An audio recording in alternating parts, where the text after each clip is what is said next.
Welcome back. It is episode 289. I apologize about our inconsistency of episodes lately. We've had a lot going on. Jimmy was in a play that just wrapped up, Fools, right? Yeah, it was called Fools. There is like no audio down here. There's like nothing coming to either this headphone or the headphone over here. We like to work out our technical issues on there. Well, you can't do it ahead of time. You just can't do it ahead of time because you don't know what's gonna. It's still in yours. Like there's nothing in here, and like the audio that's going through that thing is just literally picking up me talking. Hey, It's not gonna be on there. It's gonna be on those.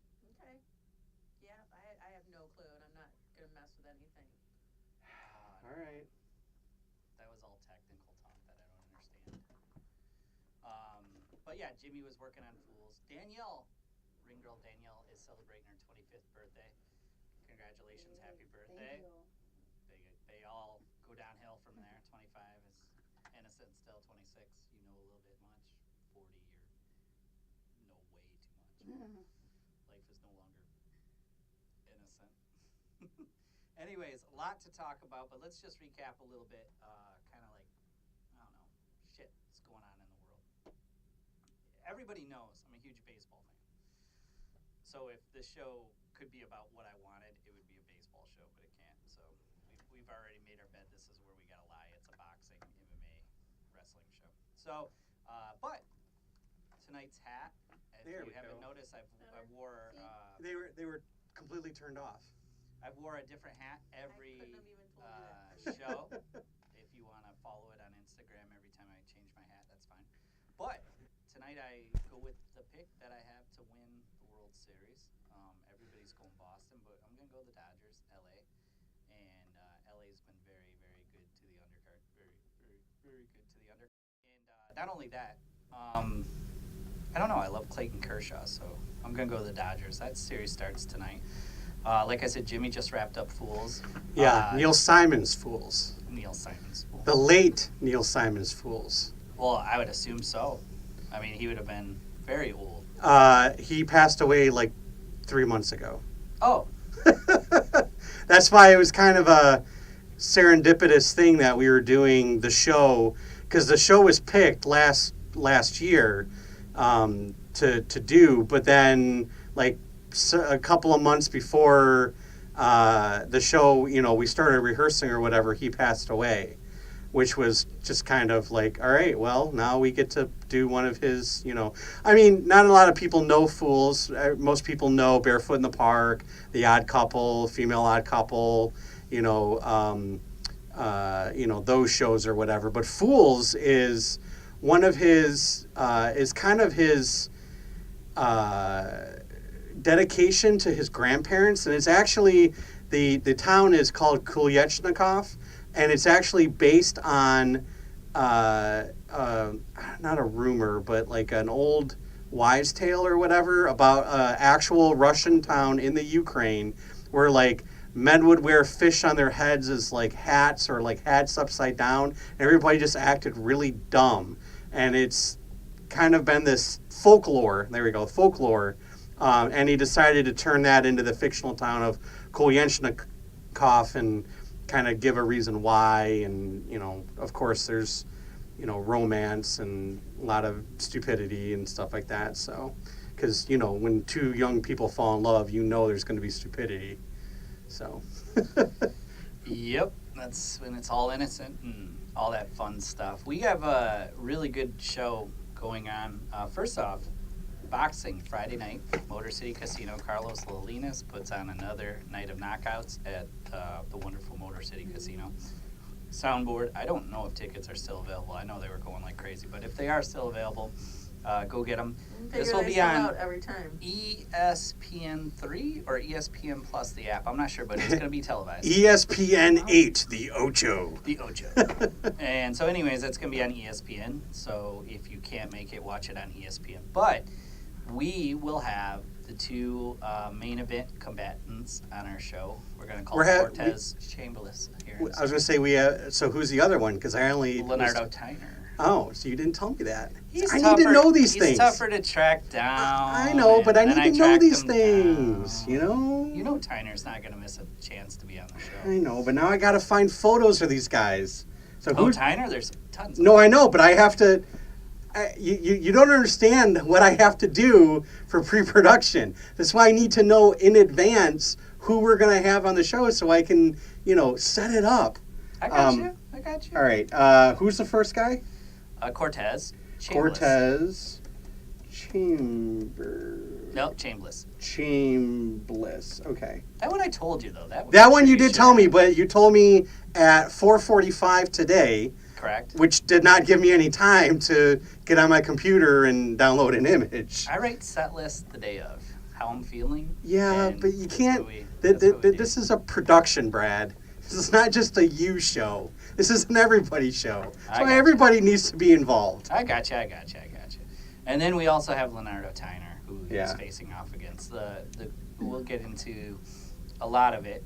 But anyways, I just want to touch a little bit on some pop culture here and there and some wrestling. So last night, one of the saddest moments ever in wrestling. Yeah.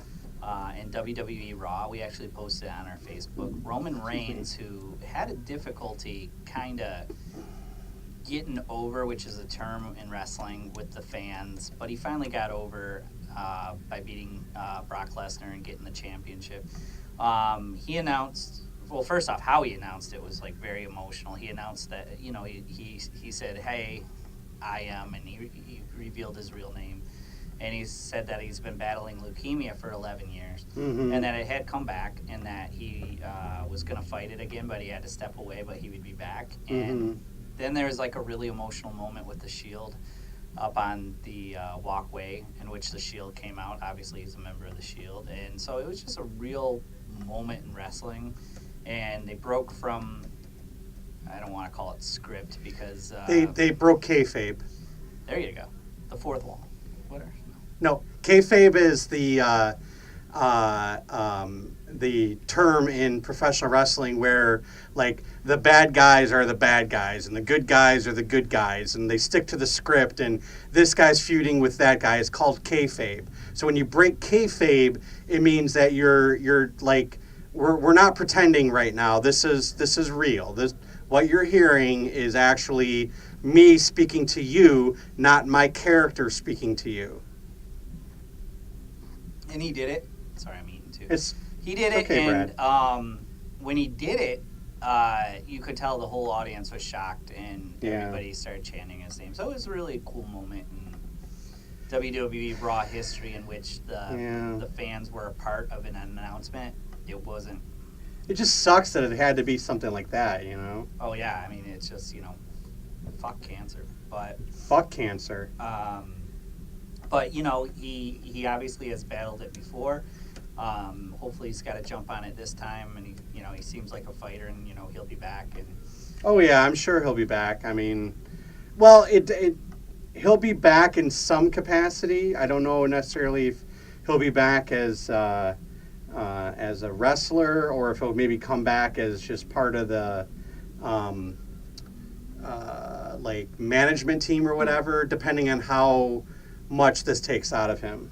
yeah, that's very true. That's the other thing. And speaking of WWE, and I can't remember her name, and I can't look it up right now because I'm busy doing other stuff. But there was during the Mae Young, the first inaugural Mae Young All Women's Battle Royale.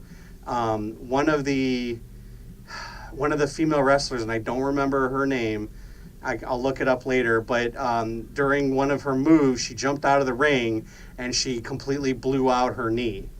And and you could tell, like, she was in a severe amount of pain. She kept trying to, like, keep going, and it just couldn't, she just couldn't do it. And We posted that on Facebook. yes, too. we posted that on Facebook. But one of my favorite moments, and again, it's a breaking kayfabe, was when Triple H came to her, and she's in the back, and she just kept saying, "I'm so sorry, I'm so sorry." And it's kind of hard to hear because it's it's in the, it's very soft, the audio, but if you listen very closely, you can hear Triple H, Hunter, Hearn, or whatever.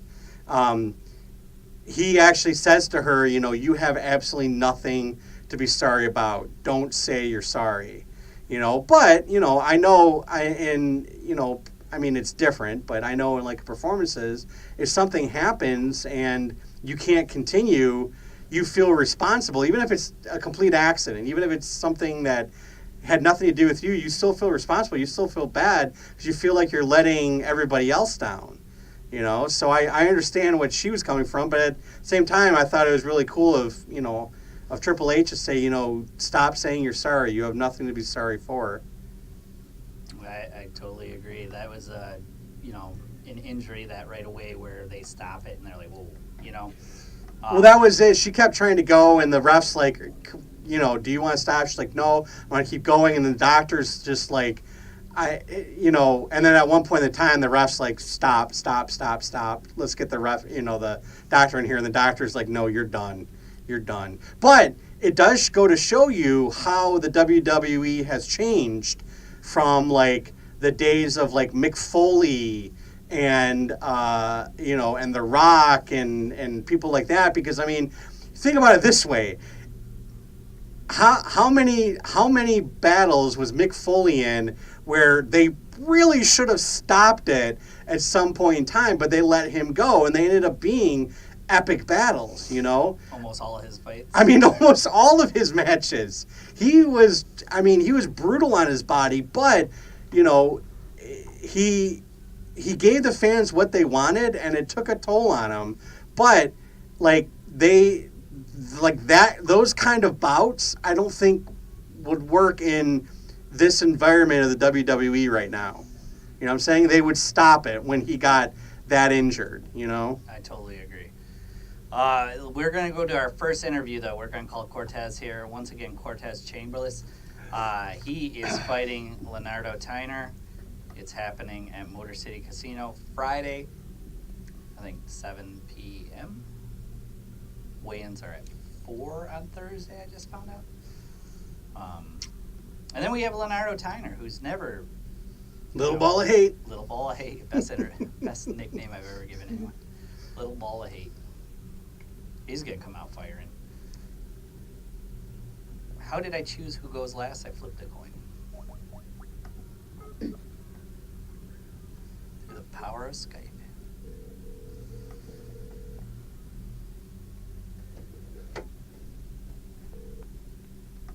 Hello? Hey, Cortez. You're live on the air on the Undercard. How are you? Hey, what's going on, bro? You alright? Yeah, pretty good. All right, so we're joined by Cortez Chambliss. He is undefeated, 4-0, going against his biggest challenge of his career against Leonardo Tyner, who's 34, 13-2. I got to ask the question. First off, you went away and trained, and so you weren't on. You're never on social media, I don't think, but you haven't been around. I wanted to give you an opportunity to talk because Leonardo's been running his mouth, but I mean that's what Tyner does, and he knows that Yeah, he's been giving you guys plenty, so it's basically just been free labor for me. He's building up his biggest side of his career. So let's talk about this. This is a huge step.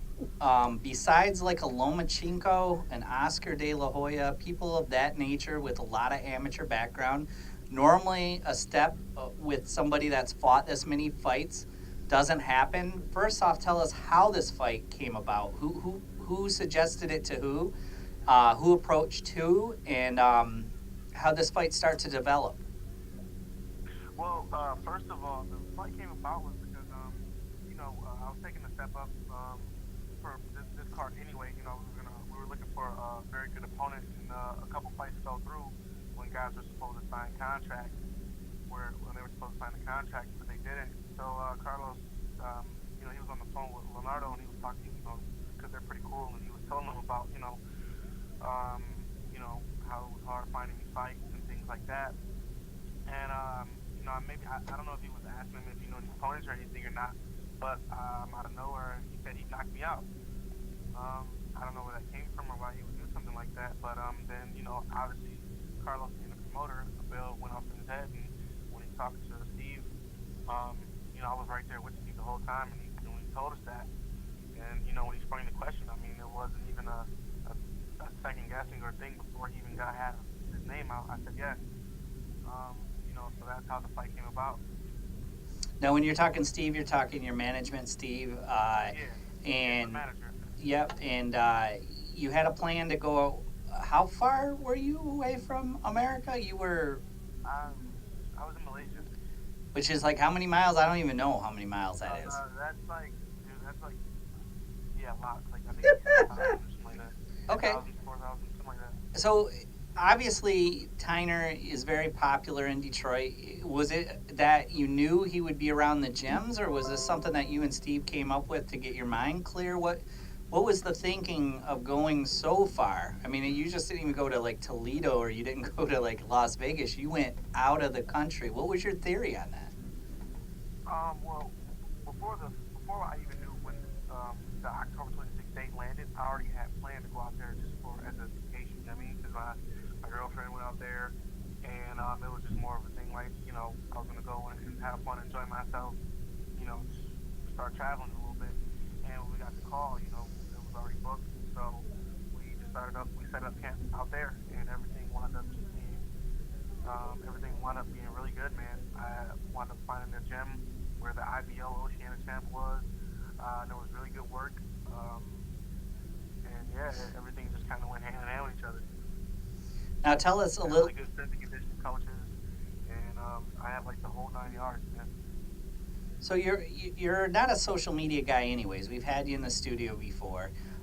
Is anything that Tyner's talking about, or anything about the fight, is it getting back to you? I mean, we communicated a little bit, and we tried to get you on the show, but is anything getting back to you? What Tyner's saying, or is anything getting back to you at the fight, or is it in Malaysia? Are you totally cut off from everything?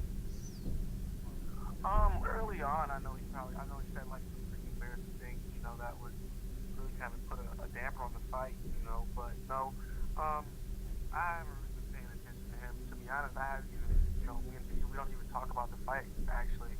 We just go about our daily lives, man, just working hard and, living life. That's about it. Now, this is a huge step up. I mean, this is like a Lomachenko step up. I mean, you don't typically see this. I'm being honest, there's only probably a couple states that allow this to happen. It's Kentucky, Michigan, maybe a couple more. But, if you have confidence in yourself, your management have confidence in yourself, this is a way to accelerate your career. Is when Tyner landed in your lap, was that something that you guys were happy with, or was there a decision-making process? Because let's be honest, Tyner's been in the ring with Canelo, although a long time ago, and Canelo was young. He's fought a lot of people. He's got a lot of experience, but what was it that made this fight just a good fight? No, it wasn't even a decision-making. Before he ushered out half the name, I said yes.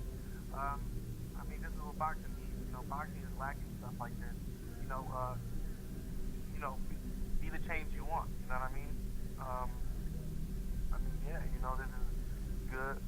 This is good for boxing. I'm here to entertain the fans, and I want to ultimately get in and get out. I don't want to be 35, 38 still boxing. I want to get in while I'm young, make the best fights I can as possible, and get out with all my wit. Now, I love you guys both because you're Detroit fighters, and I've known you guys each for a long time, but I got to always ask the hard questions. That's why I work for Fight News and everything like that. You haven't been long in a fight yet. Tyner's been the distance a lot. I mean, mentally, how do you get over that? And besides that, every fighter that's fought as long as Tyner knows some tricks that some youngsters don't know. How do you prepare for that also? Well, I mean, I think most people forget that I also had an amateur career as well. And I've, been to multiple national tournaments. But, everything is in the gym, man. Everything is in the gym. This comes with years of boxing. It's not like this is my first rodeo. You can do it in the gym, you can do it in the fight. It's all muscle memory, man. It's in the brain. So, just staying focused and going over in the gym and, through my whole life and my career. So this is going to be just another day, man.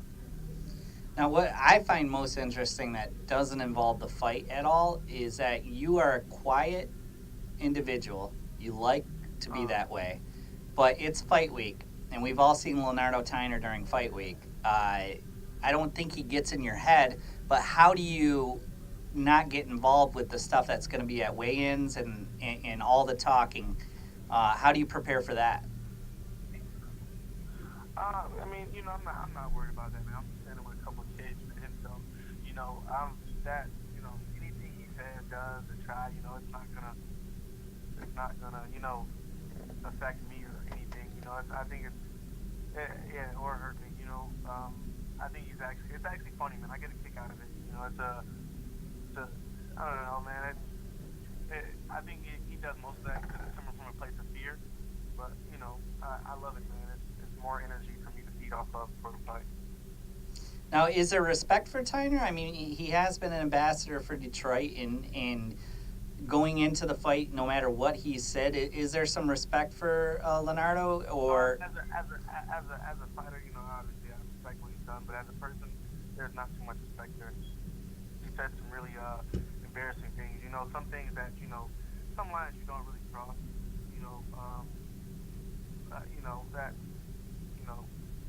All I did was just take a challenge and try to be the future of Detroit boxing by setting examples of how we should be. And he said some really mean things. You know what I mean? And it was crazy too because my manager also did a lot for Leonardo as well. Paid for his fight, paid for some of his fights, was giving him money. He did a lot of things for me. He's been talking nasty about both of us. So, like I said, as a fighter, I definitely respect him. But as a person, no. Now, we talked a little bit about the distance, but do you have any predictions for Friday night? And how excited are you to fight in front of a Detroit crowd where if they're for you or if they're against you, it is going to be a wild and crazy crowd? I'll take it, as a prediction. I'm going to take it as it comes.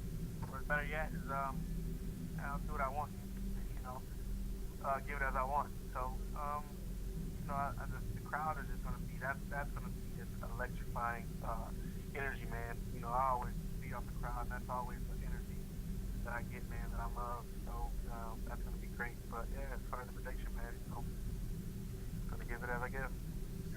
All right.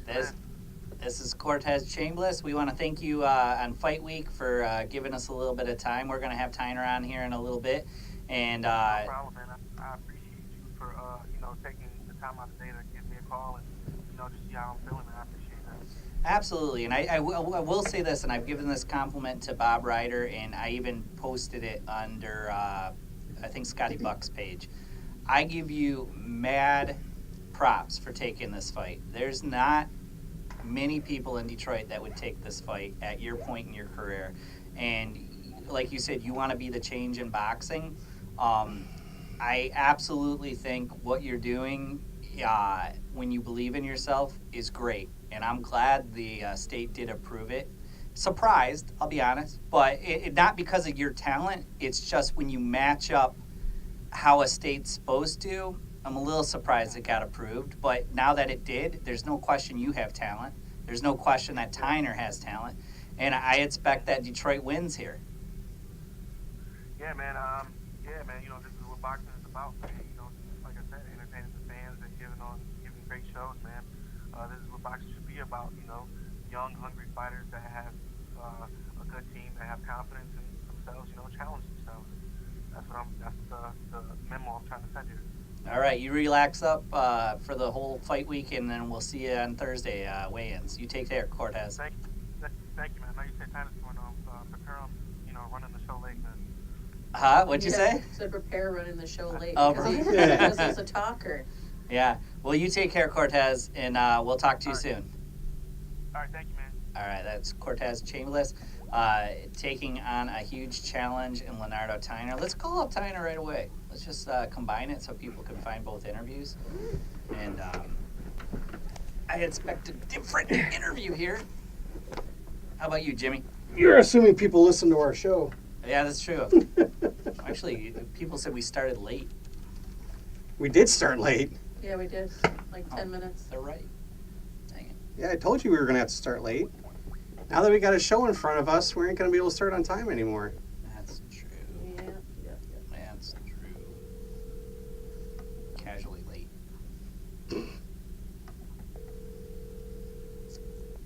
We're on Detroit time.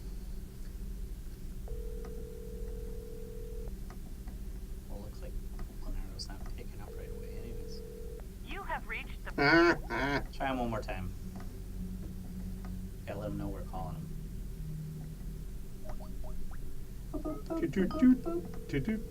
Almost sounds like a video game. It a little bit. Probably doesn't recognize the number, that's why.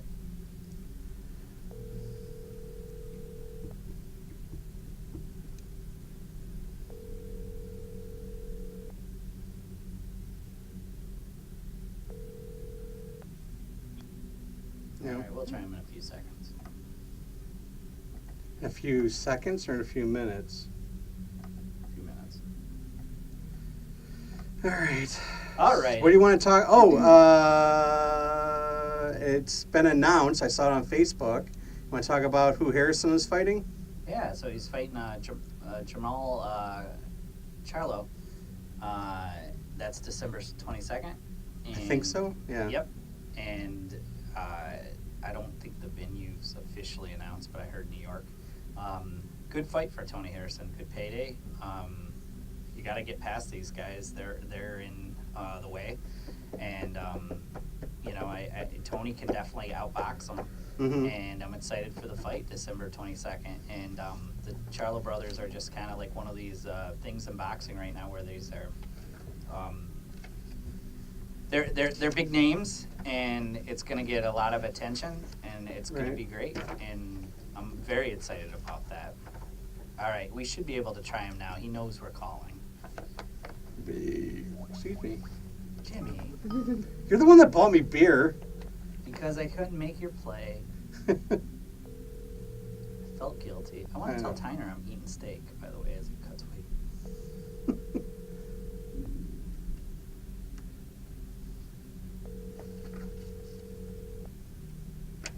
Winner gets a watch. Actually, you know what? I You don't know if it matters, but Cortez says, hey, we're running late.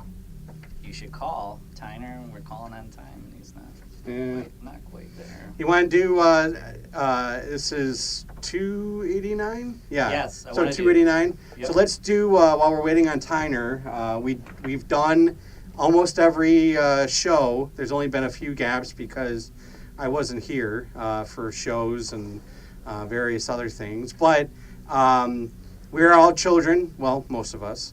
We're all children of the 80s. And 80s was a big decade for us. So I'm going to go over a couple of things that happened in 1989 and a couple different stats or whatever.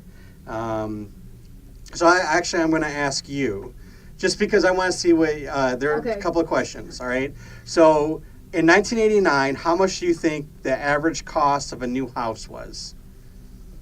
Okay. Speak into the mic. Oh, okay. Like in Detroit? Well, it just in general? in the United States.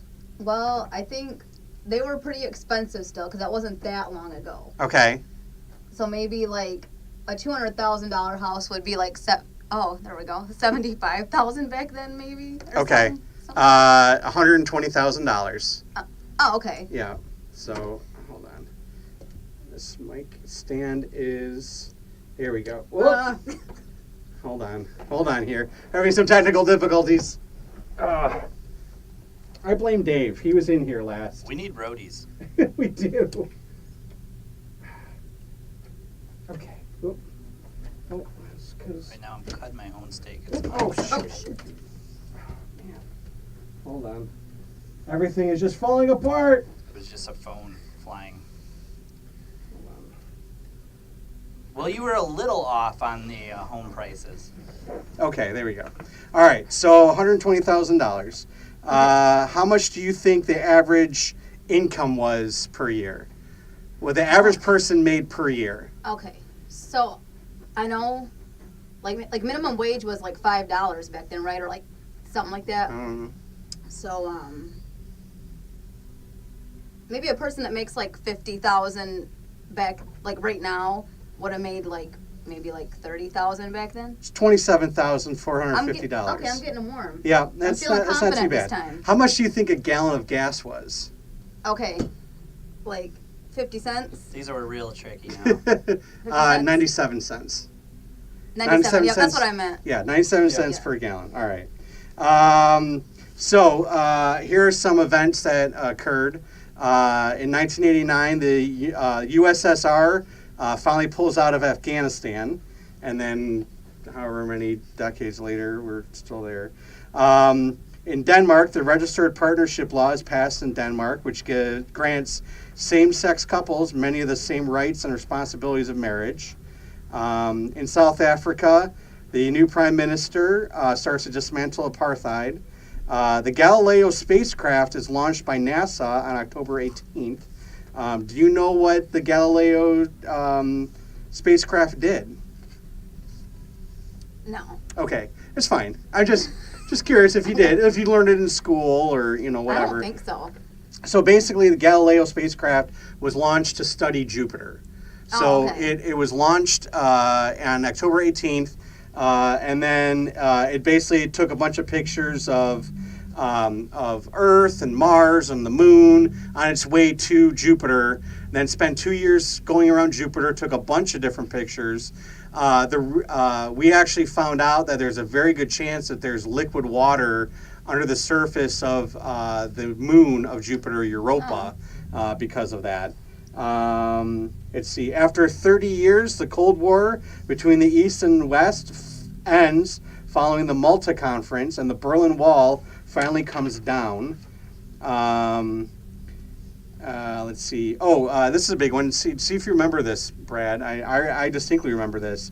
In China, thousands of students occupied Tiananmen Square in Beijing protesting for democracy. The Chinese government declares martial law, and hundreds of demonstrators are killed. Do you remember that? Vaguely. I remember one distinct. I remember that, but I remember one distinct picture, and that's that one student standing in front of the tank. Yeah. I remember that picture very vividly. George Bush Sr. becomes president of the United States. The Mirage Hotel and Casino opens in Las Vegas as the first huge resort hotel. That's true. In Egypt, a 4,400-year-old mummy is found in the Great Pyramid of Giza. In Alaska's and I remember this very distinctly too. In Alaska's Prince William Sound, the Exxon Valdez spills 240,000 barrels, 11 million gallons of oil after running aground. I very distinctly remember that. In technology, the first 24 satellites of the GPS system is placed into orbit. Nintendo begins selling the Game Boy. Voyager 2 passes the planet Neptune. The 486 series of microprocessor is introduced by Intel. Scientists pronounced 1989 as the warmest on record, possibly a sign of the greenhouse effect. And Microsoft releases Microsoft Office. Let's see. Okay.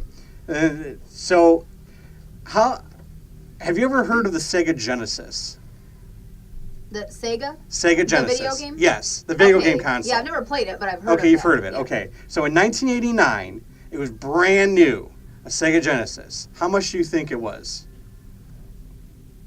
It had to have been pretty cheap. Maybe like, for like the game or the whole station? The whole system. For the system itself, not including a game.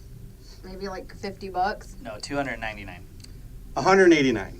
Oh, 180. wow. Well, think about how much a PlayStation is. Yeah. How much? So it's like the same kind of thing. Oh, okay. You So I know? don't play games, so I just Yeah. was taking a wild guess. Also, you could get a Ghostbusters toy set with that little foam. I remember those. The little foam. It was like a proton pack, but it had a little foam on the end that did a little. Yeah. Yep. The first episodes of The Simpsons are shown. Like, not the Tracy Ullman Simpsons, The Simpsons in 1989. It's the first episode. Still going. Popular films in 1989, Batman. I'm Batman. It's a great film still. Yep. Who are you? I'm Batman. Indiana Jones and the Last Crusade, Lethal Weapon 2, Twins. Oh, Arnold Schwarzenegger, Danny DeVito is identical twins. I don't know how that works. Back to the Future Part 2. poorly at the box office. Yeah. Ghostbusters 2, Little Mermaid, Driving Miss Daisy, Parenthood, Dead Poets Society, Honey, I Shrunk the Kids, which was, I remember, like, that was, like, one of my favorite movies growing up because I just, like, not only was the technology and what they did with miniaturization or whatever, but it was just a good, fun movie, you know? Mm-hmm. Plus, I think I had a crush on the girl who played the sister, you know, the girl that, yeah. When Harry Met Sally. Popular musicians, Duran Duran, Phil Collins, Paul McCartney, Prince, Madonna, The Bangles, New Kids on the Block, Depeche Mode, Paula Abdul. What was your what's your birthday? Abdul fell off the stage. Yeah. What's your September 3rd. September 3rd. Your birthday was on a Sunday. Rochelle? November 6th. November 6th. Your birthday was on a Monday. In 1993? No. When is your birthday? Oh, October 19th. October 19th. Your birthday was on a Thursday, and my birthday was on a Wednesday. In 1989. You weren't born yet, but that's when your birthday would have been. Okay. All right. And that's just some stuff that happened in 1989. All right, Tyner says he's ready again. We're gonna. All right, we're going to try. What does he look like? You have a picture. Jimmy's got. He looks like a little ball of hate. That's really his name? His Yeah. real- That's no. That'd be mine too. If I was Leonardo Tyner's his real name. His boxing name is Yeah. Little Ball of Hate. Yeah. Yeah. No, it's Pain Server. I give him a little Oh. bit of hate. Oh. Hello. Hello, is this Leonardo?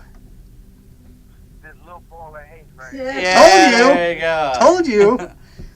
Cortez just sent me a text. He says you don't have to embarrass yourself too much during the interview. He's watching it right now, but we just had Cortez on.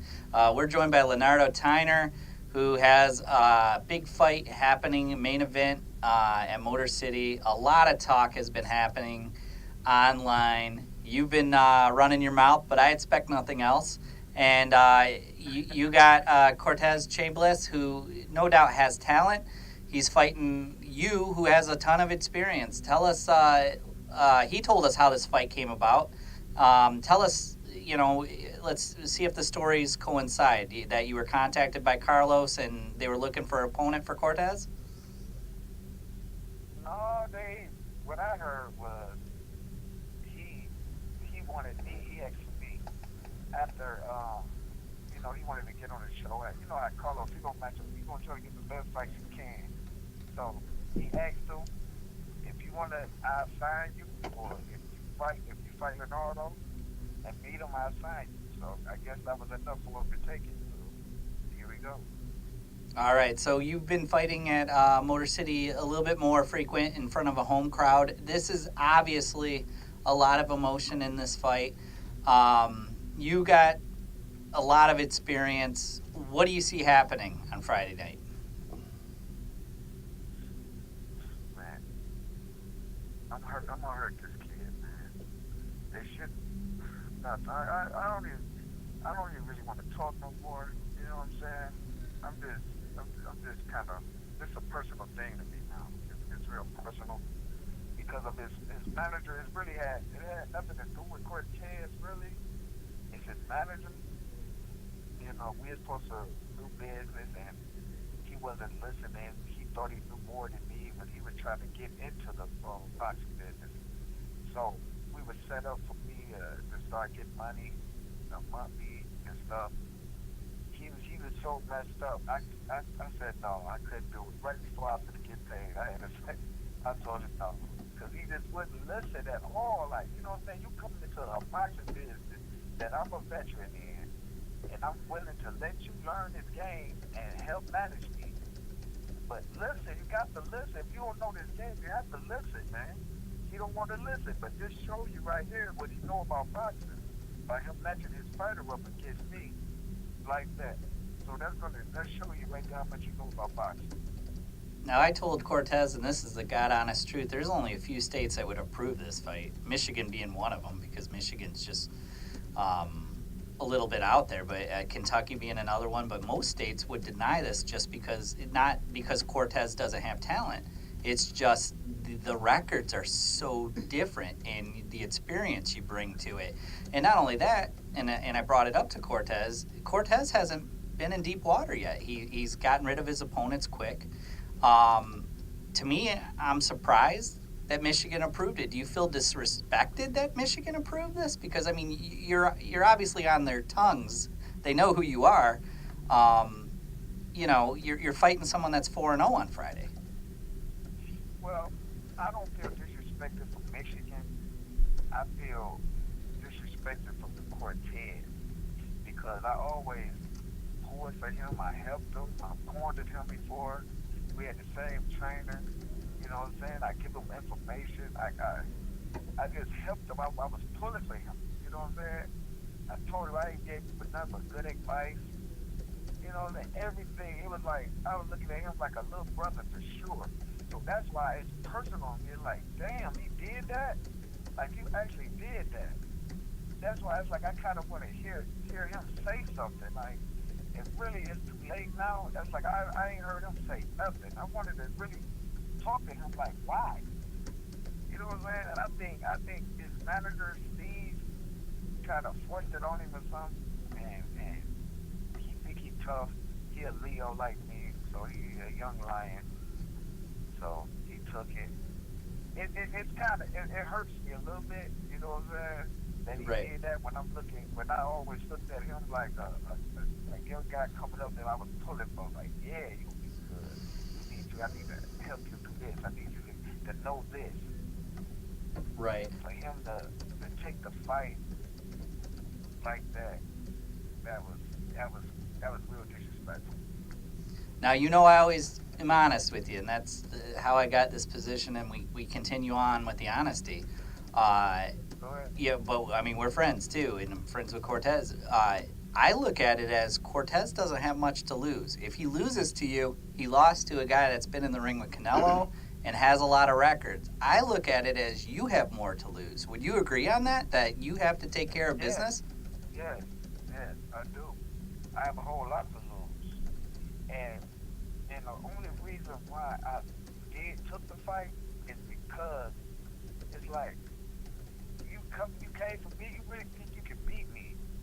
So it really, you know, usually a guy would be like, go ahead, man, I ain't fighting you, man, you ain't worth fighting. But me, the type of guy I am, I'm going to take all challenges. It was personal that you even took it. It was no way I was going to turn it down once you said you wanted to fight. So it's a personal thing now. Now, Yeah, you're right. I got more to lose than him. It's a win-win situation for him. But it depends on how he goes to sleep. Now, if he falls flat on his face, it's over for him. But if he just, loses, he's okay. But if I knock him out like the way I'm planning on doing, he's done. Now, you've been in the fight game a long time. You know your body. How ready are you for this fight compared to other fights, even the exhibition you had in Vegas? How ready are you? How conditioned are you for this one? For this one, you know how much time we have for this? And that's crazy, too. I had too much time. I got trouble man back in my corner.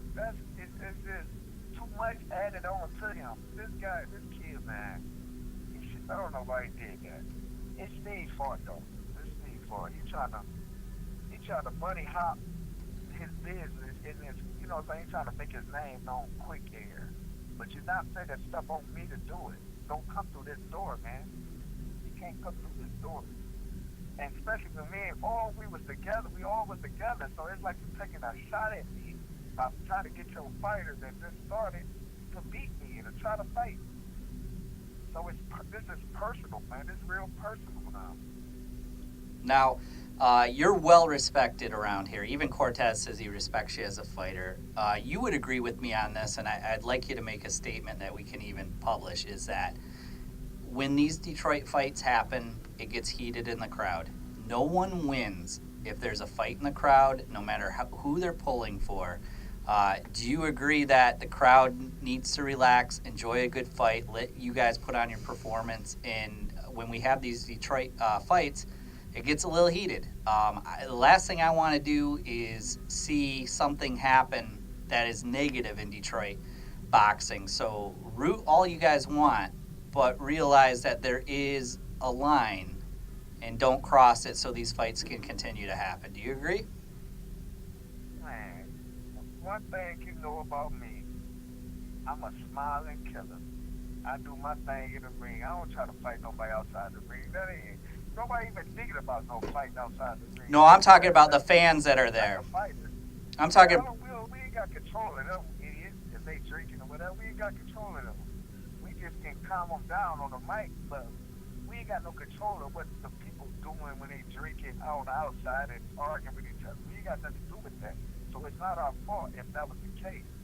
But all we can do is get on the mic after the fight and talk some positive stuff, and then that'll hold it down to me. Mm-hmm. We get on the mic and talking crazy, then it might start us something. But me, you know me, I'm not no guy that goes outside the ring and try to fight nobody unless you just flat out disrespect. No, I was just saying, as somebody that's well respected in the fight game around Detroit, and I'm just talking over the last few cards where a Detroiter's versus Detroiter, it's gotten a little heated. We don't want to see that. Just sit back and enjoy you guys I fighting. don't think ours gonna get like that. I don't think it's gonna get like that. You know what I'm saying? Because we having our hype little words. I'm saying my stuff. He ain't saying nothing. But I'm saying my little stuff, and then his uncle. Nothing, man. This is all part of the fight hype. And I'm mad. I'm coming in mad, and I'm coming in fighting hard, and I'm gonna try to hurt him. So that's all it is. And after it's over, I'm gonna let him know you shouldn't have did that, and hope you have a good career after that. Now, Problems is with Steve looking at him. Now, even though you're focused on your fight, you are close with Dwayne Williams. He's got a fight against another local. He just fought Anthony Barnes. Tell us how Dwayne's looking. To tell you the truth, I would have never thought in a million years, I'm just being honest, that Dwayne would look as good as he did after the start of his career. You've been around him. A little break from your fight. What are Dwayne's chances this Friday? And you working with him, how has he changed so much? Well, he started coming back to train with us, so that got his little mojo back. He's working hard, you know what I'm saying? That positive energy we have in World Fest, it's just like that. Everybody who comes and train with us, it's just they be so positive and so into their craft now. I mean, we get old fighters that retire and they come in there. We got them coming back training hard and sparring. It's like I'm the lead to that, you know what I'm saying? Because I know I'm old and I'm leaving in a minute. So I want to get all the older guys in and get them back working out because I want to stay into it too once I retire, you know? Because once you retire, you know, that weight coming on and I got to keep myself right. I was going to tell you, I was eating steak, by the way, while we were calling you, and I know you like steak, but we had steak in the studio today, so I know that it's got to drive you nuts. But, Don't tell me that, huh? yeah, exactly. I was eating steak. It was pretty good, too. I'm not going to. Well, You're going to be his next fight, Brad. Nah. Me and Tyner go way back. He likes me. He at least he says in front of me he likes me. I love you. You're a great guy. Thank you very much.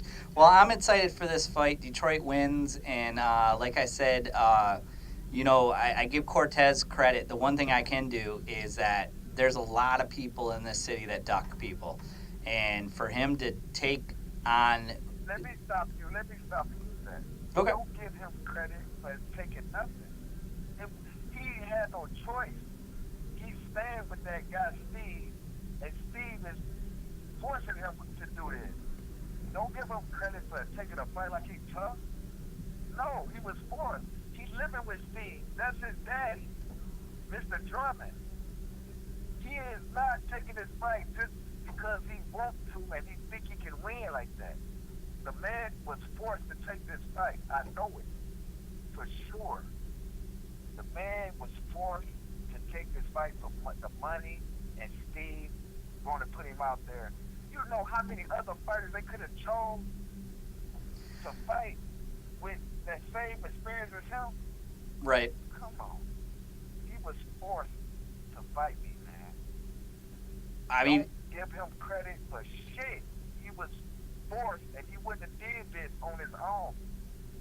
I'm telling you that now. Flat out. He was forced and talked and geeked up and Steve in his ear. Come on, man. well, Give him credit for taking this fight. He didn't want this fucking fight, man. He was forced. He stayed with that man. The man is manager. The man trying to give him money or whatever. He got to earn. This is his biggest payday right now. Steve wants some of that money back, and he wants the knowledge that his fighter can fight or something. I don't know. But I'm shutting his ass down, man. I'm shutting Steve down. I might let Cortez keep going, but I'm shutting Steve down. all right. Well, this is Leonardo Tyner. You know we love you. Regardless of what happens on Friday, we got to have you back in the studio. You think he gonna win too, don't you? No, I don't. Good chance, huh? No, I actually, because of Fight News, I don't make predictions on fights that I cover. I honestly don't. But I can tell the way you're talking, Phil, you got a chance. Ain't No, no problem. We supposed to be we all family here. Oh, I understand. You know, and Cortez can fight. He can fight. No, You know what I'm saying? I'll give you the honest answer because I'm honest all the time. I've not seen enough of Cortez. I've seen a lot of you, and you know, I like Cortez as a person.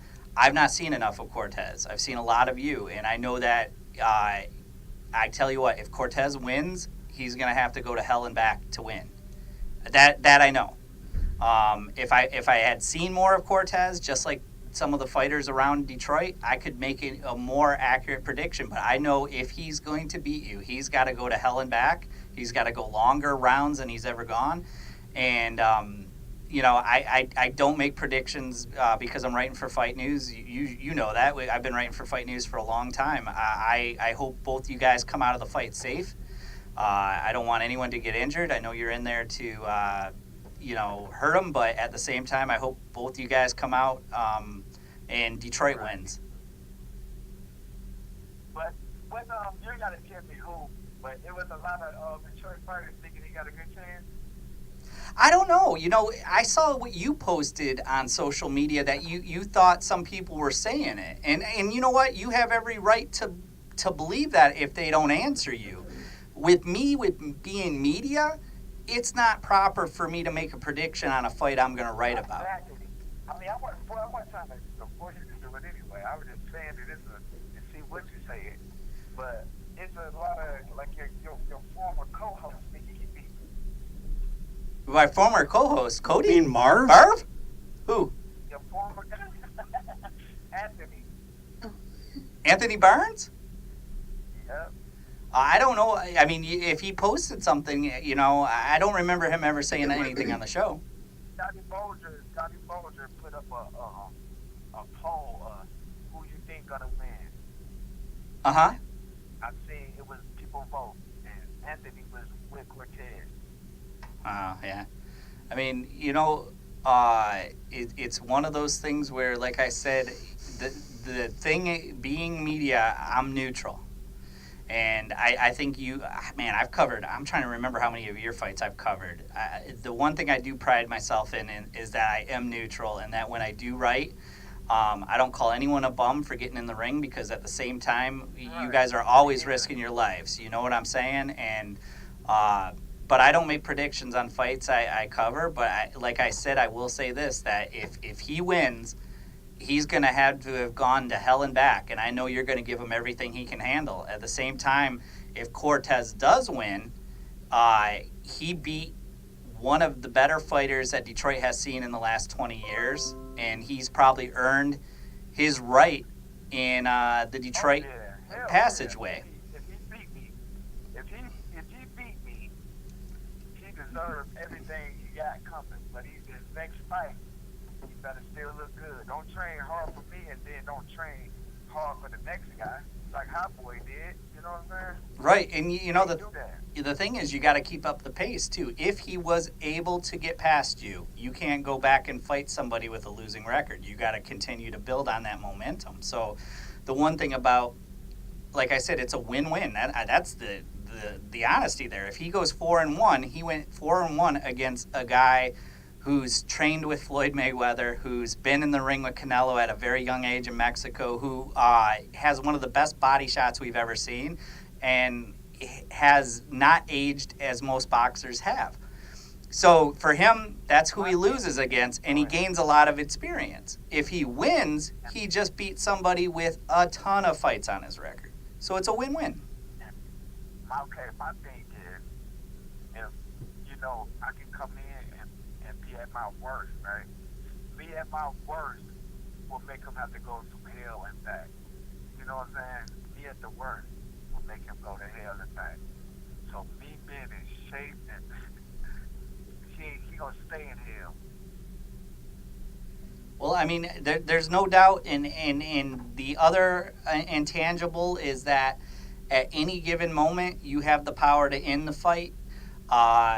And so he could have a perfect fight, as we've seen before, and at the Masonic Temple, even though because of the state it was overturned, you ended it in the last 10 seconds. I mean, so you're always dangerous. So no matter what's happening during the other rounds, that's the one thing that you can say is that Lanardo Tyner is always dangerous. I call you a little ball of hate because how much you enjoy being in there. You're always talking, you're always smiling. I can tell you enjoy the sport, but I can tell this one's a little personal too. So Yeah. I'm curious what Tyner we're going to see. You gonna see an angry Tyner. You gonna see that. Sure. You gonna see an angry Tyner. I'm gonna turn the fire on early. So you're going to end it early, you think, within the first 2 rounds? No, I'm turning the fire on, so it's gonna be on high from round 1. So it's on him. But to me, my prediction is he gonna quit on his stool. All right. Around 3 or 4 rounds, he gonna quit on his stool. Well, Leonardo, like I said, I want you both to be healthy on the way out, and then I'm sure we're going to talk afterwards. I've always enjoyed you being part of the undercard, and regardless of what happens with both you guys, you're always welcome on here. Hopefully we've done a lot for you guys over the years, and it happens Friday. Could you send me something so I can hear this man talking? Can I we ain't heard nothing. can we do what? I want to hear something he said, anything. I don't know. Are you able to call Cortez back really quick? No. He's asking if we can send him the link to this show. Oh, yeah. We'll send you the Yeah. link to the show. Absolutely.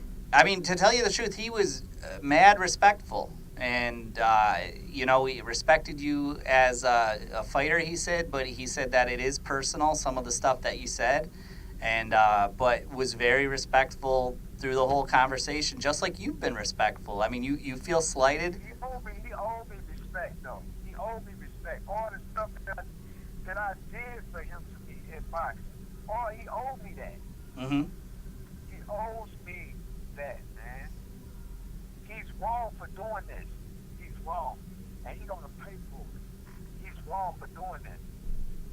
And why wouldn't a guy like me say, yeah, that's an easy fight. He only got 4 fights. Hell yeah. But this shit ain't like that to me. This shit's wrong. You shouldn't have did that. All right. Fucking him up for that. Excuse my language. No, you can swear on here, man. I mean, we like that, actually. We like passion on the undercard, man. I'm passionate, man. This personal, man. You shouldn't have did that. You shouldn't have did that. All right. Steve shouldn't have did that. Steve shouldn't have forced that kid to do that. Right. Oh, well, I mean, to tell you the truth, huge step up. And I was telling Cortez, besides Lomachenko and some of the Olympian champions, I can't recall, and I asked my partner, Bob Ryder, who I write with, I've never seen a fight besides like a Lomachenko or something like that where somebody has so little fights going against somebody with so much experience. And that's the appeal of it, is that you don't see this too often, and there's a lot of side stories to it. They think I'm old and washed up. That's why they did it. Well, you can't be old, because if you're old, then I'm old. And that's not true, dude. I'm young at heart, my man. You know that. All right, well, we'll see you. I am 43. So, hey. We'll see you soon, all right? You take care, and best wishes on your fight on Friday. All right? Hello? Did we lose him? Yeah, he's out. Oh, man, he was just going to end on that note.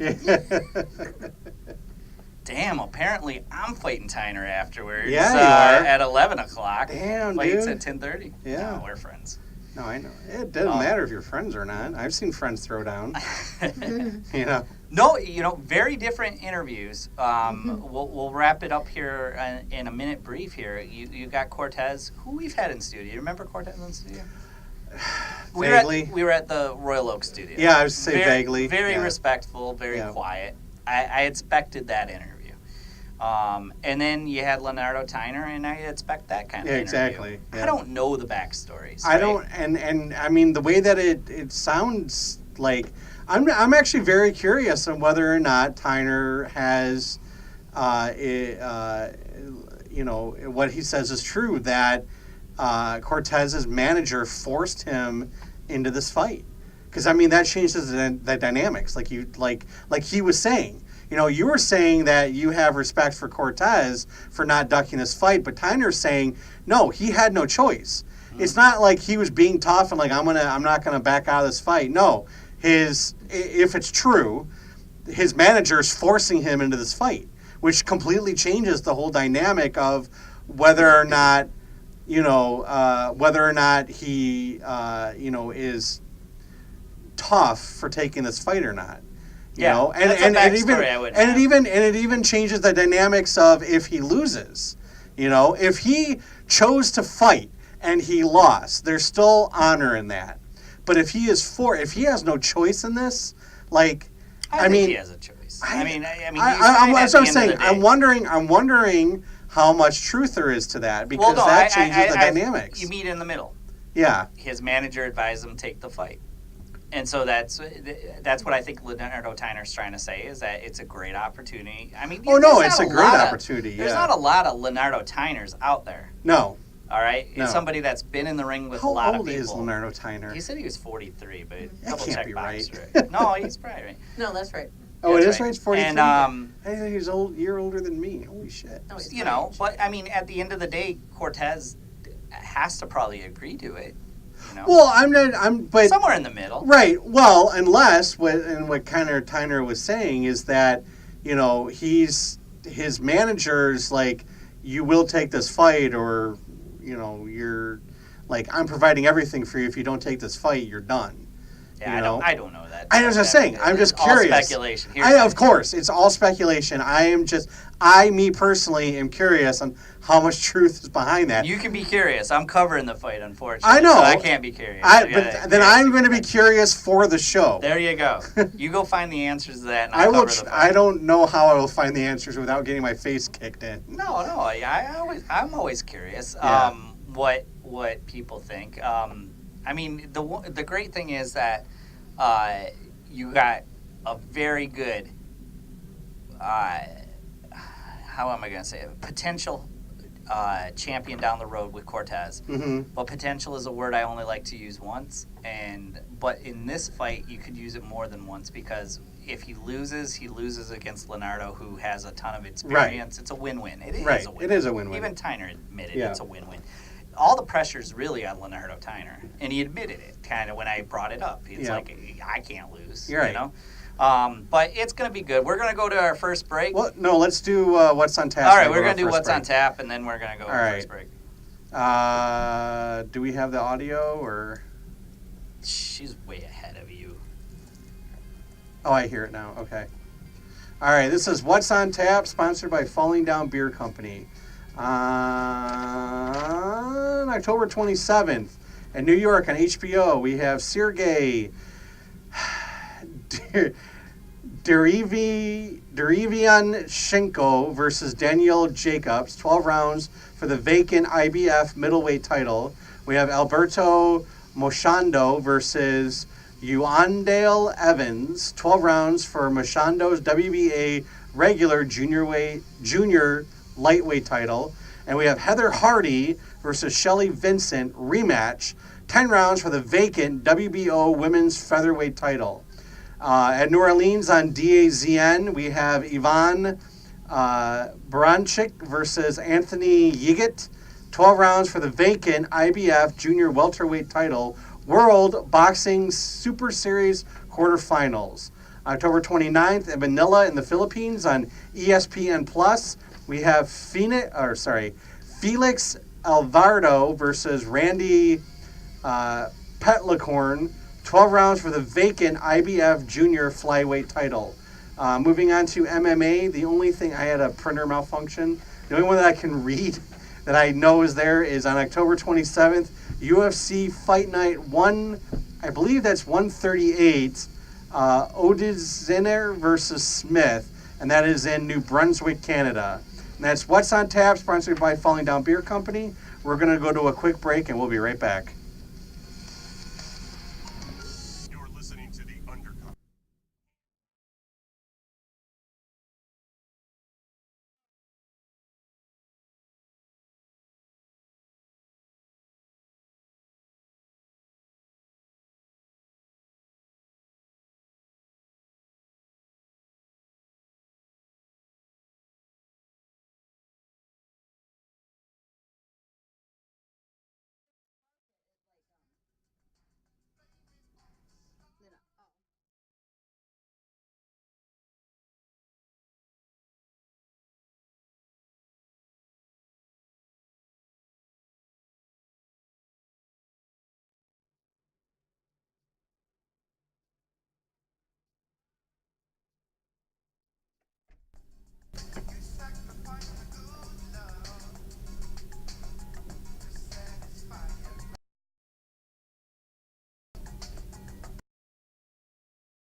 you put like actual like rhinestones or whatever on something.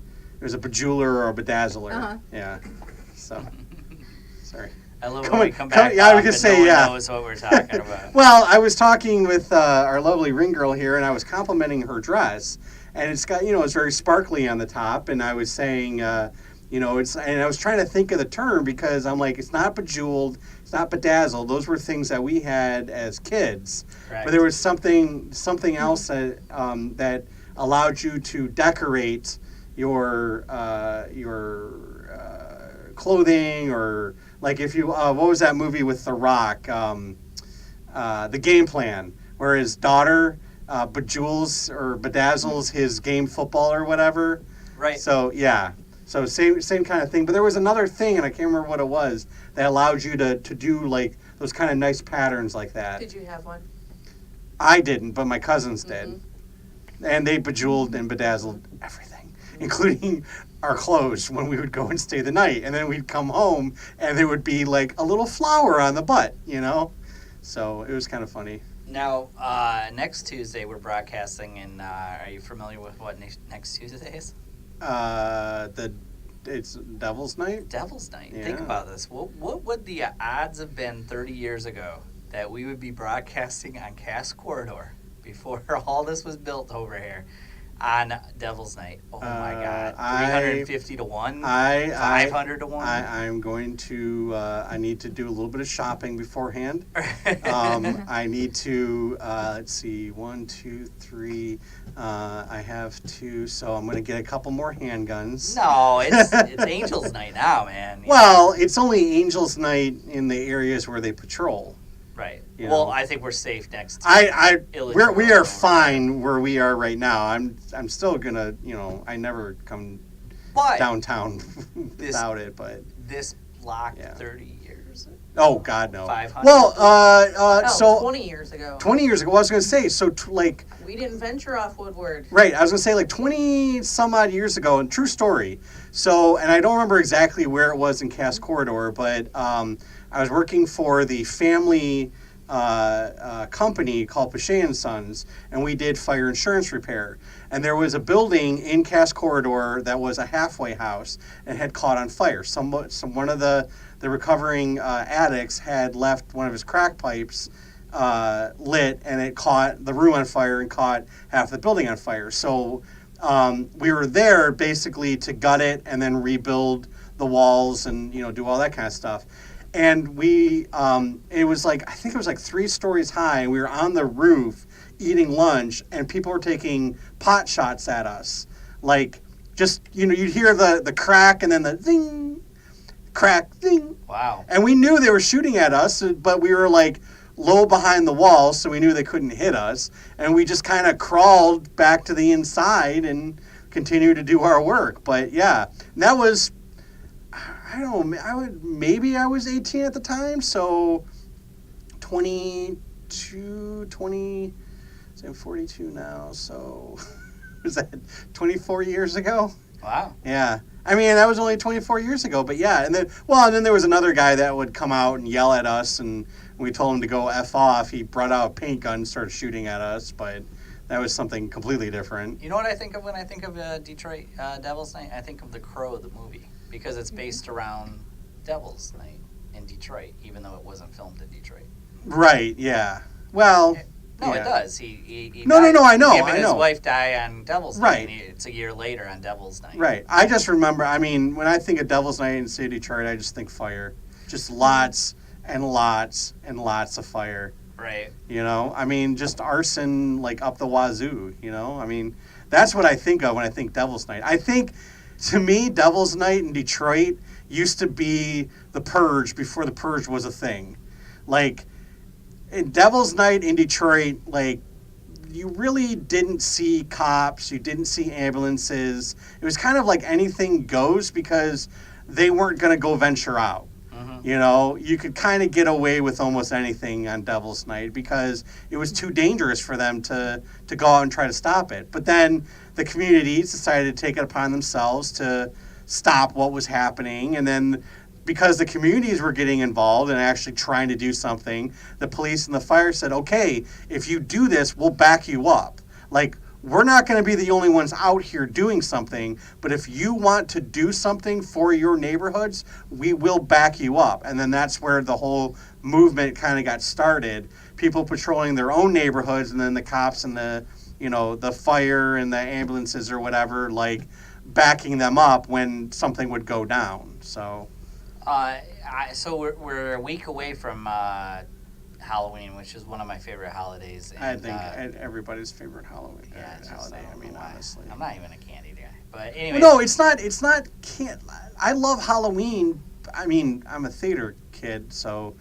I mean, I love Halloween because I love dressing up. I love watching kids. Like, I am so excited to be living where I am right now, because where I lived in Hamtramck, like, hardly anyone would come trick-or-treating. But now I'm in, like, a suburb. So, I mean, I hope candy and I would say I hope I'm going to dress up as a Jedi. I'm going to have, like I'm going to have little, like, you know, telescoping lightsabers out there that kids can, like, you know, like, pretend to be Jedi or whatever, and you know, even if they're dressed as Captain America, they can grab a lightsaber and, like, you know, hit my lightsaber with it or whatever. But you know, I'm excited to see, like, the kids dressing up, and like, I love Halloween because I love, you know, dressing up. I love, you know, it's a day where you can just be whatever you want and there's no judgment. You know, you want to dress like a mummy in toilet paper? You dress like a mummy in toilet paper. You want to, you know, dress like, you know, and it doesn't matter, boy, girl, or whatever. You know, if you're a girl and you want to dress up like Thor, you dress up like Thor.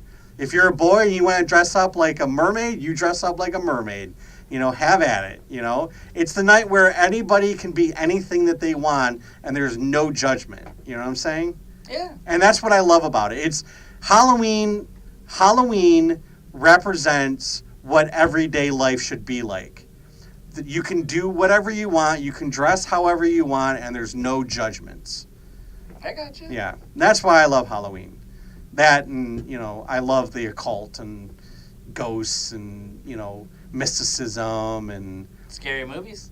I mean, I don't like scary movies because scary movies don't scare me. Like, they're not just supposed to, I think, at our age. Well, I mean, even at a younger age, like, there was only one movie that ever really, like, freaked me out, and that was The Exorcist, because I saw it when I was like 7.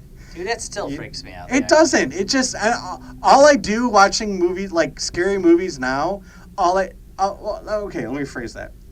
When I watch a scary movie now, a horror movie now, all I'm doing is sitting there thinking about how they did the special effects.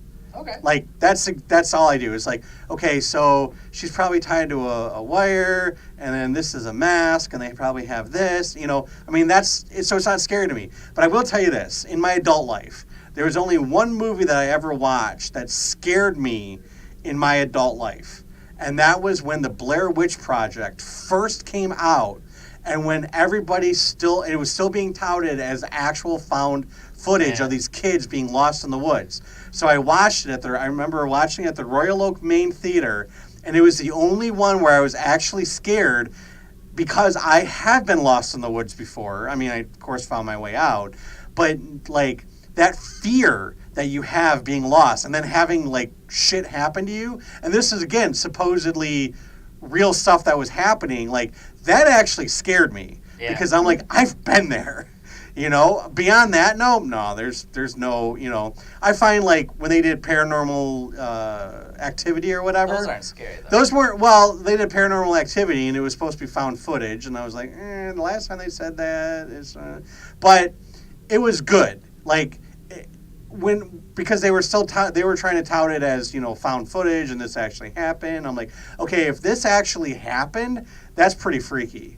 You know, that's pretty scary. But I doubt this is a real thing, and then it turned out that it wasn't. You know, they're all based on true stories. Based on true stories. Well, I mean, I did. Take one sentence of the story. I mean, I did. You know, back in my early days, there was a group that I was friends with, and they were really into the occult, and we would go ghost hunting and stuff like that. And I was the group's demonologist because I knew the most about the various different entities, and I also knew a lot more like with the protections and what works and what doesn't and stuff like that. And there was only 2 times where I actually came across something that actually bothered me. The first time was actually with Marv when we were at the Russell. No. This is way back when Marv and I worked at the museum. Greenfield Village. Greenfield yeah. Village. There was a dark, I'll call it a dark presence that had taken over one of the cottages in the village, and it was one of those where, like, you know, because I'm sensitive to like that kind of stuff. And so I walked in there, and like the lights, like even though it was daylight outside, I walked inside and the lights like went out, and I felt this like heavy, malicious presence there, and it scared me. Like it was the only time that it actually scared me, because the maliciousness behind it was so fierce and so. I mean, I hate using the word because people have a horrible. Like when you hear the word demonic or demons, everybody thinks of like the Christian demons, like things that come from hell and things that come from this, real estate. And that's not what demons are. Demons are like in everything in the universe needs to find balance. So for all good energy that exists out there, there is negative energy. Negative energy isn't necessarily malicious in its intent, it's just the absence of positive energy. So there, you can have negative energy, you can have demonic energy, but it's not malicious in its intent. It's just negative energy. This was malicious negative energy, and that's why it scared me, because I could feel its malicious intent. And they actually had to, until they actually had somebody who was much more advanced than me go in there and cleanse it, they couldn't, like, they had a cow in the barn that just died one night. Like, its heart exploded. Like, healthy cow. They had it in the barn. Its heart just exploded. Like, stuff like that would happen. The second time was, and I highly unrecommend it, or not recommend it, but I had friends that were messing with a Ouija board. And a Ouija board is not in itself a portal or a gateway or whatever you want to say. But the problem with Ouija boards is you get the same way that positive thinking can do positive things. So like one of the things, like, and this not to like to subtract from religion, and if you're a religious person, that's fine, but I believe that prayer works not because there is a benevolent entity that bestows a miracle or answers a prayer or whatever, but prayer works because you're sending positive energy out into the universe, and that positive energy will come back. So when you get enough people concentrating on a single thought and praying, or positive thoughts, positive energies or whatever, you're putting so much positive energy into the universe that energy eventually ends up coming back. Well, the same thing happens with negative energy and negative thoughts. If you put negative energy and negative thoughts out there, then that's what's going to kind of return to you, or you're going to become a bigger conduit for that kind of energy. And I think that the problem with Ouija boards is everybody thinks, you mess with a Ouija board and evil things are going to come through a portal. Well, that's not what is actually happening. What's happening is you're putting those thoughts out into the universe. So you're making yourself a conduit for bad things to come back to you. So I had a bunch of friends that were messing with a Ouija board, and they were specifically, and I told them not to do it, they were specifically trying to summon a malevolent spirit, because I had this kid who thought that he was powerful enough to go toe-to-toe with a malevolent spirit. And so they were messing with the Ouija board, and nothing happened that night, but over the course of the next few weeks, we noticed that he started to become very ill, started to become very sallow, he started becoming He lost interest in everything, almost like he was depressed without actually having the depression. And he wasn't eating. Like every time he tried to eat, he would throw up. They took him to the doctor. Nothing was working and stuff like that. And I went over to his house. And this was like I hadn't seen him during this. This is what was told to me when I went over to his house. Like this is what had been happening. And so I just kind of like, just out of curiosity, I just kind of like opened myself up or whatever, and I felt like a I guess the best way to describe it was like there was this like thick like tar that was kind of like pressed up against him, and it was like basically crushing him slowly. So they ended up taking him to, again, a guy that was much more knowledgeable and that kind of stuff than me, and he cleansed him and he was fine or whatever. But that was the second time where it was like this malevolent kind of like a tar that was just kind of like, it was trying to suck his life force out, is I guess the best way you could describe it. Or at least that's what it felt like to me. This thing was trying to suck his life force out. And there are things that exist in the universe that, that can do that, or that they feed off of energy. There are people that, without even knowing it, and you might know somebody in your life without even realizing it, they suck the energy out of you. And not even necessarily with a malicious intent. Their energy is vampiric in the sense that they want more energy. They draw energy from other people. So when you're around those kind of people without even realizing it, you'll notice that just being around them for a short period of time makes you drained. Like you just feel drained after being with them as a short period of time. And same thing as a polar opposite. There are people that when you're with them, you feel invigorated. You feel more energized. Right. Because their energy is a positive energy. They give energy.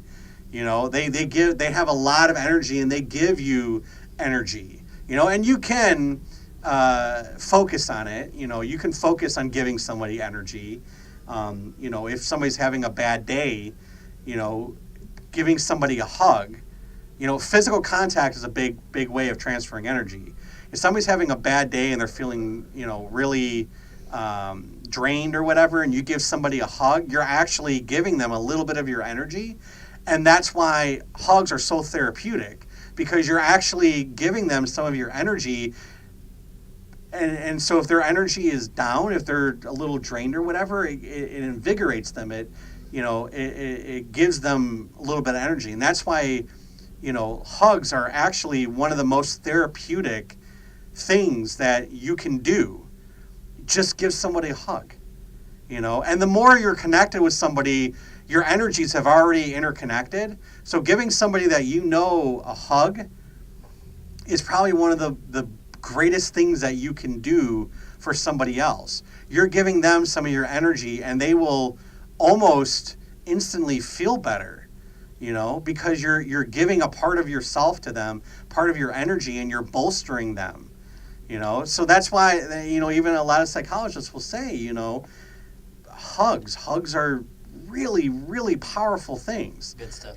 It's good energy. It's good energy, You're doing good for that person, So I forget, how do we even get on this topic? Talking Ouija Devil's board. Night. We were talking Devil's Night, and I was talking, I talked about all the different things, and I went off on a tangent. I apologize. I think of a Ouija board as simply as one of the first jobs I ever had was, customer service. And there was a man and a wife who were deaf. And they used to get really frustrated that you couldn't understand them. I didn't know sign language. Not only did I not know sign language, when they would try to communicate, it was bad. But then you handed them a pad of paper and a pen. Yeah. And all of a sudden you were on the same level. That, to me, is a Ouija board. And that's why you don't F around with them, because you've given stuff a notepad. Well, that's kind of the same. And same now idea. You're on the same on a idea. level. So I've tried and there's been times where I'm not sure if it was just dreaming or if it actually happened or not. But are you familiar with the term astral plane? I mean, I've heard of it. but I Okay, mean, so basically the concept is that all energy, all life force in the universe exists on kind of this like astral plane. And when your spirit leaves your body for whatever, it floats on the astral plane. Now, if you're a religious person, it floats on the astral plane until it finds its way either to heaven or hell or purgatory. If you are like a Buddhist, it floats on the astral plane until you come back and you achieve enlightenment. If you're a Hindu, it floats on the astral plane until it re-enters another body and you're reincarnated until you've done whatever it is you need to do, and then you reach nirvana or Brahma or whatever it is. But so it's just basically it's kind of like this vast ocean of just spiritual energy, and the we as living beings. So think of it kind of like it looks like everything that you can think of. Okay, so when you're on the astral plane, it looks like everything like here, except everything's kind of mute. Again, I don't know if I actually experienced this or if I was just dreaming, but this is what my perception was. So everything looks the same except it's kind of muted, except all living things that are in that area shine very, very brightly. Okay, so like if I was on the astral plane right now, like the three of you would be glowing with energy because you are a living being. You have so much energy stored inside of you. Now, the better person you are, the brighter, like the whiter the glow is. The worse person you are, the lower, the thing is. But there are these things that exist also, little tears, I guess you could say, in the astral plane where you can physically, through the astral plane, interact with this reality. Ouija boards, to me, are basically these giant tears. You're basically giving them a key to open up a portal or open up a doorway into this reality. It's not like a portal as in they can come through, but it gives them like they can like take like a little hook. Oops. They can take a little hook and they can hook onto you. So even though they're still in the astral plane and you're in this reality, they still have a line to you. I that's how I kind of see them. That's why they're so dangerous. It's because you're inviting something to be able to attach itself to you and be able to influence you from a whole other realm. Now, Danielle, you like scary movies? Yeah. Or what's your favorite? Like Showgirls, old ones? absolutely frightening. Sorry. I like the Jigsaw movies. Those are like Saw. so I like Yeah. more like things like Gore. that could be realistic. Yeah, gore Yeah. or like the Texas Chainsaw Massacre. Just like things that could happen in real life. Yeah, Rochelle's addicted to where she just finished House. Oh, the Haunting on Hill House? Yeah, Yeah, don't I spoil just- it for I me. just I may or finished may it. not. No, I haven't seen the next Netflix version, but I believe I saw the original, and I'm not sure if I did or not.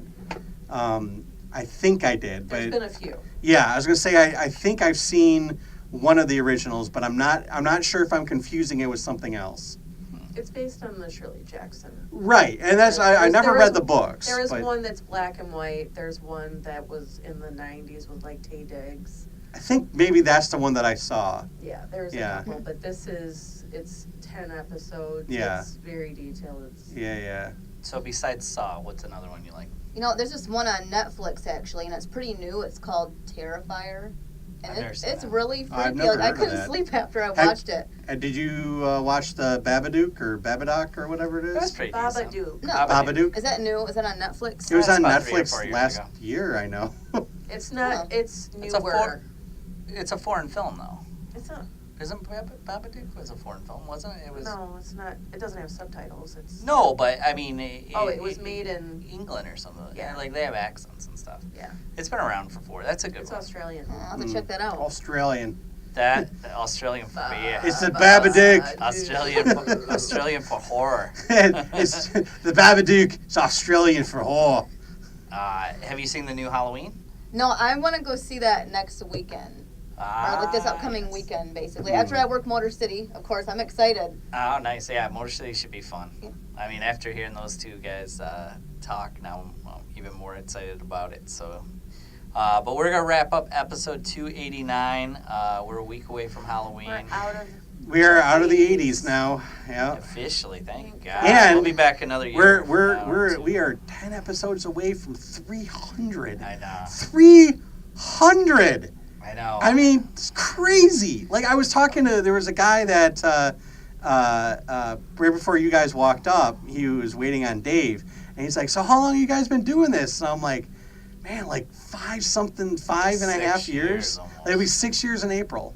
6 years in April. Crazy. It is crazy. 6 years. 6 years in April. Like almost 300 episodes so What's far. Joe Rogan on? 800 or something? I don't know. But I mean, he I think has the most I see out there, and then we're 300. I mean, that's nothing to like bat your eyes We're at. like That's a Battle lot. of Thermopylae almost. 300's a lot of episodes. It's a lot of episodes. And no disrespect, and she's been around. Some people will come up to me and be, "Why haven't you been on my show?" And I don't remember if they were or weren't. So I have to look at Rochelle, and Rochelle has a better memory than Yeah. me.